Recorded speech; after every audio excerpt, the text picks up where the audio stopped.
Di tengah hiruk-pikuk kota Jakarta Selatan, terdapat sebuah sekolah yang istimewa untuk anak-anak yang kurang berkecukupan.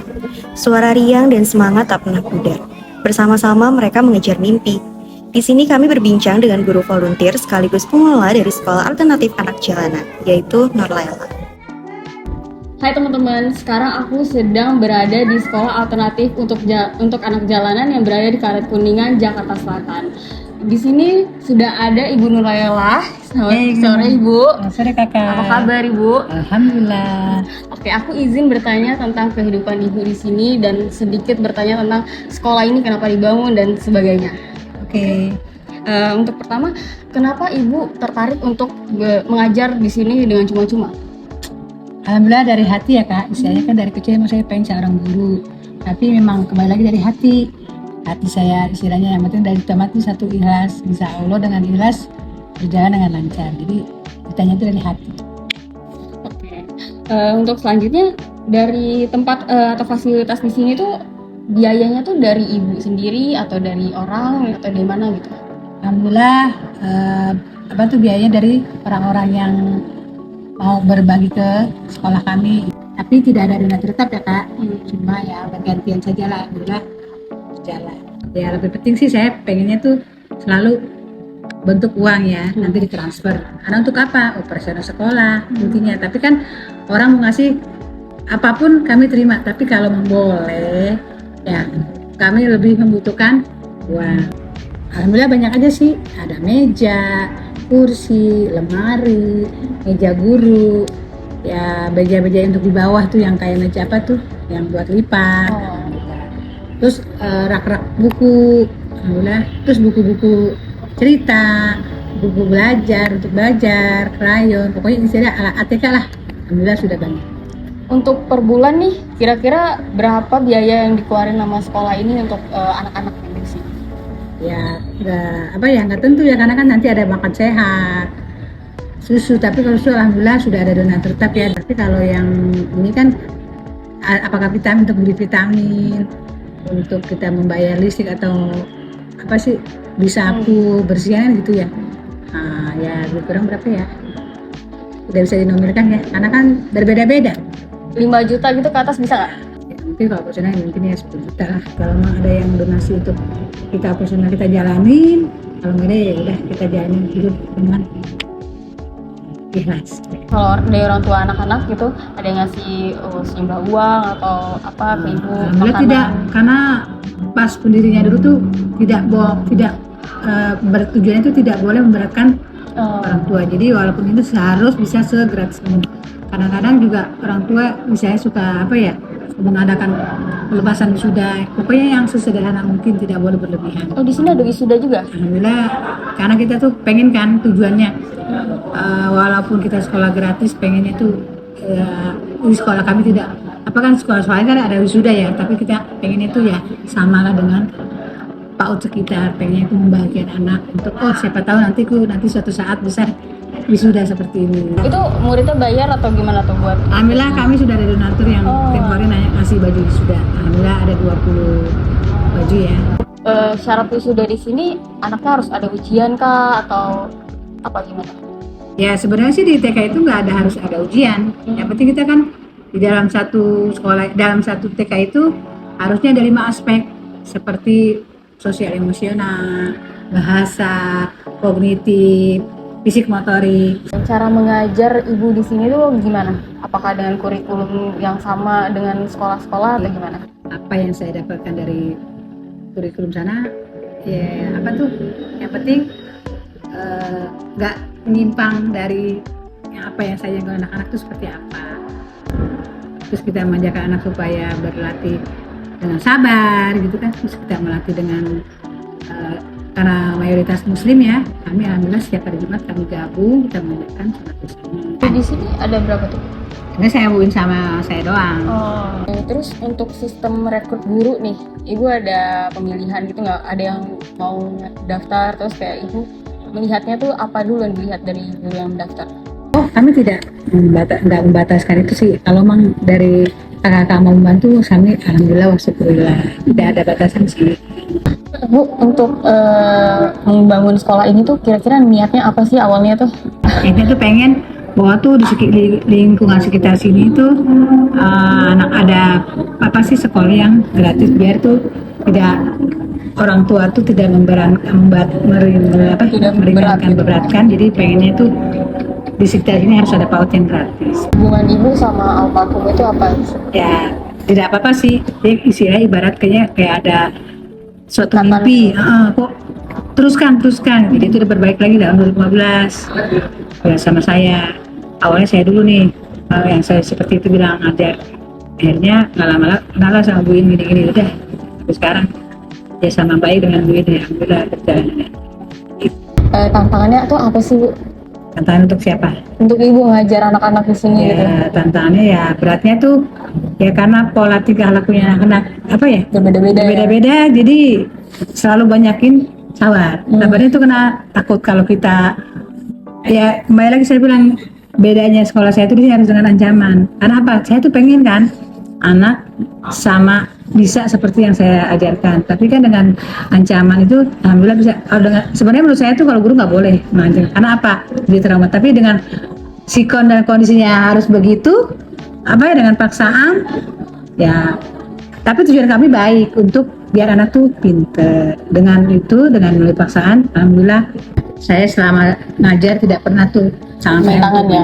karena yang penting saya oke kalau suara biar dia nakut alhamdulillah, tapi dengan tangan kalau menurut saya nggak pernah, cuman yang penting mulut oke, saya bilang dengan suara yang lantang oke, baru dia akan takut. Hal itu tidak Ada yang ngelawan nggak tuh, Bu? ya lawannya begitu lagi sekali bilangin, dua kali bilangin udah, kalau 3 kali bilang nggak bilangin itu diri oke diri ya dengan konsekuen dia mau, cuman guru saya sengaja nih ya bu guru aku nih ya nggak ngulang ya gitu lagi besoknya. Anak-anak itulah namanya dunia anak-anak, tidak bisa kami prediksi, kadang besoknya enak besoknya berbeda, itulah namanya dunia anak. Pertanyaan terakhir, untuk gimana sih cara sekolah ini tuh menyesuaikan kurikulum yang ada di sekolah formal dengan anak-anak yang ada di sini? Cara menyesuaikannya biar nyambung sama anak-anaknya itu gimana? Ya, sebenarnya sih apa ya caranya kita dengan cara mengajarkan calistung sama aja, karena kan emang sekarang difokuskan calistung ya. Tapi di sini kan sebatasnya kita di sini tidak sama dengan sana. Kenapa?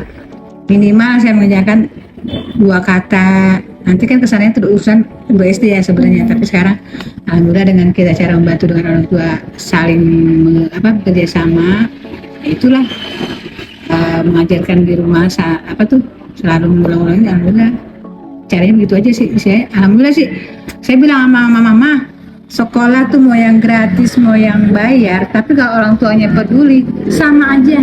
Saya menghadapi kayak gitu, bukan berarti gratis itu beda. Kalau saya sama, karena apa yang penting kembali ke orang tuanya yang selalu peduli dengan anaknya, pengen anaknya pinter walaupun gratis. Terima kasih Ibu udah mau jawab pertanyaan dari aku. Sampai jumpa. Halo semuanya, kembali lagi bersama saya Eudia Kayla Ardelia. Pada saat ini kami sedang berada di Sekolah Alternatif Anak Jalanan. Sekolah Alternatif Anak Jalanan ini didirikan pada tahun 2002 oleh almarhum Farid Fakih. Sekolah Alternatif Anak Jalanan ini mengajar dari usia 4 sampai 7 tahun di hari Senin sampai Jumat, dan khusus di hari Sabtu mengajar untuk anak SMP. Untuk dari itu, mari kita tanya-tanya kepada orang tua murid dan juga anak-anak yang bersekolah di SAAJ. Bagus, baik, gurunya juga ramah, banyak teman-teman juga yang bisa dikenali.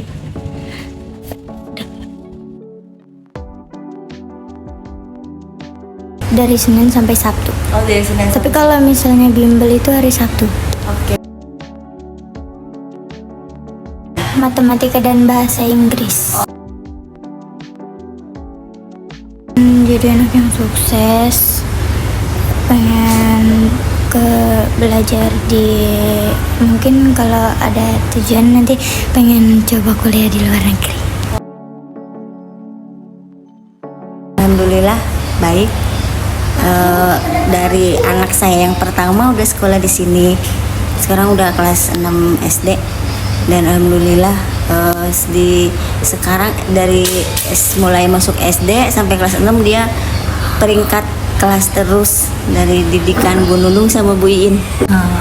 Menurut saya sangat bagus untuk pelajarannya semuanya, untuk apa yang nggak bisa diungkapkan dengan kata-kata.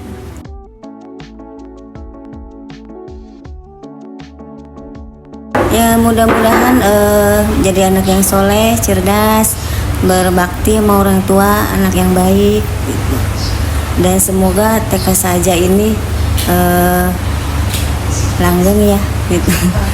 Harapannya sekolah yang menjadi anak yang berguna bagi nusa dan bangsa.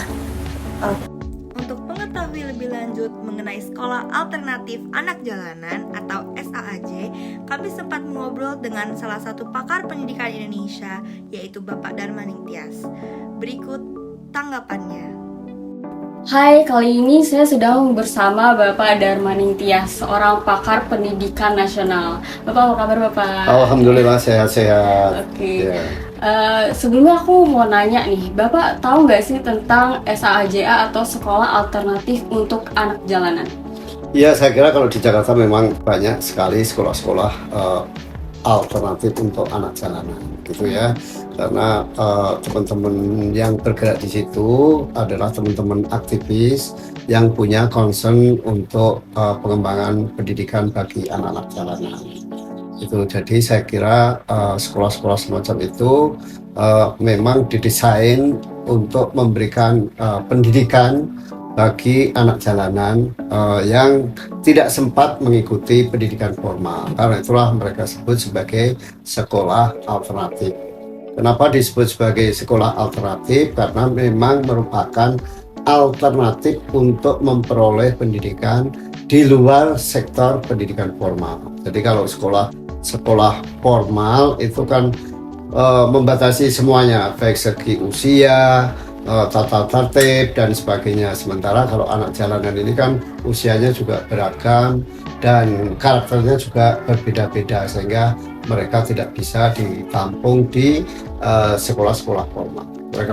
Berarti Bapak tahu banget nih ya tentang SAJA ini, saya lihat-lihat. Nah, berarti saya boleh tahu nggak kira-kira yang Bapak tahu itu SAJA-nya ada di mana aja gitu, lokasinya gitu? Oh, kalau di Depok juga ada yang disebut sebagai sekolah tepi terminal. Sekolah di terminal itu juga ada. Terus di Jakarta Selatan juga ada, di Depok juga, di Jakarta Pusat juga ada. Banyak sekali teman-teman saya yang menyelenggarakan pendidikan alternatif, terutama mereka anak-anak yang teman-teman yang memiliki concern di pendidikan. Mungkin Anda juga pernah dengar namanya Sanggar Akar. Sanggar Akar itu kan juga untuk memfasilitasi anak-anak yang awalnya ya yang di jalanan, tapi kemudian mereka mengembangkan dengan cakupan yang lebih luas. Anak-anak yang tidak jalanan, yang mengalami keterpinggiran dari akses pendidikan formal, mereka juga pakai. Dan saya kira kalau Sanggar Akar itu cukup dikenal karena dia berhasil mendidik anak-anaknya dengan melalui pendekatan seni budaya. Jadi daerah Depok ya Pak. Kalau di daerah Jakarta gitu ada di mana aja tuh Pak? Ya, Bapak tahu nggak? Sanggar Akar itu ada di Jakarta, ada di Cipinang situ ya. Gitu. Jadi semuanya ada di Jakarta. Ya, kalau Depok itu yang dikenal dengan sekolah di tepi di terminal gitu. Saya lupa namanya persis gitu, tapi itu sekolah di terminal gitu. Kira-kira Bapak kan udah tahu nih, kira-kira Bapak udah pernah memberi bantuan nggak ya? Kira-kira kalau misalnya Bapak udah pernah gitu, Bapak ngasih bantuan apa gitu? Bapak pernah ngajar di sana gitu sebagai pengukir atau gimana? Enggak, saya tidak berinteraksi secara langsung, tapi dalam diskusi-diskusi kami terlibat gitu, karena kan kapasitas saya memang bukan orang yang mencari donasi, tetapi kapasitas saya adalah orang-orang yang berpikir tentang pendidikan alternatif maupun pendidikan pada umumnya. Jadi saya lebih banyak berinteraksi dengan gagasan-gagasan. Nah, menurut Bapak nih, pemerintah ini bisa ngebantu apa? Bisa meningkatkan sekolah ini menjadi seperti apa lagi nih? Apa yang bisa pemerintah lakukan? Saya kira sebetulnya ya, sekolah-sekolah seperti itu lebih baik memang ditangani oleh orang-orang yang memiliki jiwa untuk mendidik anak-anak yang bebas. Sehingga kalau ditanya bantuan apa yang bisa diberikan oleh pemerintah, barangkali bantuan fasilitas misalnya perpustakaan.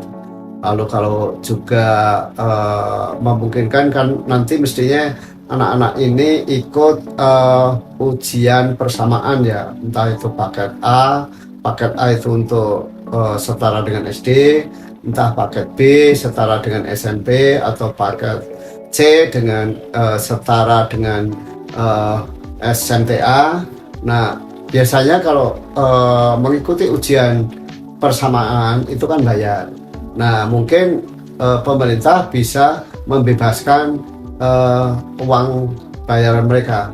Jadi ketika mengikuti ujian persamaan, mereka tidak perlu bayar. Lalu mungkin sesekali juga ada tutorial dari pemerintah untuk bidang-bidang pelajaran tertentu, misalnya fisika, matematika yang agak sulit ya. Tetapi kalau yang biasa-biasa saya kira guru-gurunya cukup mencukupi gitu loh. Nah, jadi itu yang saya kira bisa diberikan oleh pemerintah, dari ada fasilitas perpustakaan maupun fasilitas mengikuti ujian persamaan secara gratis. Oke, kalau gitu dari sistem pembelajarannya nih, menurut Bapak sistem pembelajaran yang baik itu gimana untuk sekolah alternatif jalanan ini? Saya kira teman-teman guru di sekolah alternatif itu sudah memiliki kurikulum tersendiri. Jadi pembelajarannya jelas tidak bisa disamakan dengan pembelajaran di sekolah formal. Kenapa? Karena berbagai macam, ada karakter murid-muridnya yang kita semua tahu namanya juga anak jalanan, atau mungkin juga anak pemulung yang di rumah kurang mendapat perhatian pendidikannya. Lalu latar belakang mereka juga beragam, sehingga karakternya juga berbeda-beda gitu, dan tingkat IQ-nya juga pasti berbeda, tidak sama dengan teman-teman yang ada di sekolah. Konsentrasinya juga berbeda. Kalau yang di sekolah formal kan mau tidak mau jamnya itu kan udah teratur. Kalau di sekolah formal dia jam segini sampai jam segini. Tetapi kalau jam di sekolah alternatif tentu akan mengikuti kesediaan murid-muridnya. Jadi yang membedakan dengan sekolah formal adalah kalau di sekolah alternatif dia akan mengikuti jam senggangnya dari anak-anak itu, sehingga metode pembelajarannya tentu juga tidak bisa sama dengan di sekolah formal. Dari pengamatan yang ada selama ini ya, kalau sekolah alternatif itu lebih banyak memadukan antara belajar sambil bermain gitu. Kalau belajar melulu seperti di sekolah formal, pasti mereka nggak akan nyantol gitu, karena konsentrasi mereka memang berbeda dengan anak-anak yang di sekolah. Oke, pertanyaan terakhir nih, menurut Bapak gimana penilaian Bapak tentang pendidikan di Indonesia pada saat ini secara general di seluruh sekolah? Ya, saya kira agak susah. Saya selalu mengatakan Indonesia itu sangat luas ya, jadi kita tidak bisa mengeneralisir pendidikan kita, apalagi membandingkan dengan negara-negara lain seperti Singapura, Finlandia, dan sebagainya. Kenapa? Karena Singapura itu wilayahnya hanya separuh dari Jabodetabek, ya. Jumlah penduduknya hanya 1/6 dari Jabodetabek, gitu. Jadi Indonesia itu sangat luas. Karena itu kalau mau menilai pendidikan ya harus dari kelas mana dulu. Kalau sekolah-sekolah yang ada yang terkemukalah di Jakarta dan bagus-bagus, itu ya selevel dengan sekolah-sekolah di Singapura. Buktinya apa? Buktinya anak-anak yang lulus entah SMP, entah SD, entah SMA dari sini melanjutkan ke sana tidak perlu matrikulasi. Artinya kualitasnya sama. Tetapi kalau misalnya kita tengok pendidikan yang ada di pelosok, nggak usah jauh-jauh di Kabupaten Bogor saja, ya mungkin berbeda lagi. Gitu. Sehingga saya kira saya tidak pernah memberikan penilaian kualitas pendidikan Indonesia secara tunggal. Saya selalu mengatakan lihat dulu wilayahnya. Gitu. Jadi di Indonesia ini melihat kualitas pendidikan mesti harus dengan cara melihat dalam 3 strata. Ya, ada yang maju, ada menengah, dan bawah. Kira-kira gitu. Oke, baik. Sekian pendapat tentang sekolah alternatif untuk anak jalanan dari Bapak Andar Maningtyas. Terima kasih Bapak sudah menjawab. Pendidikan merupakan hal yang wajib dimiliki oleh semua orang, termasuk para anak jalanan. Mereka juga berhak untuk merasakan pendidikan. Melalui sekolah alternatif anak jalanan, para anak jalanan dapat mengenyam pendidikan seperti anak-anak lainnya. Semoga kedepannya semakin banyak orang-orang yang bisa menyediakan dan memfasilitasi anak-anak tersebut dengan pendidikan yang layak.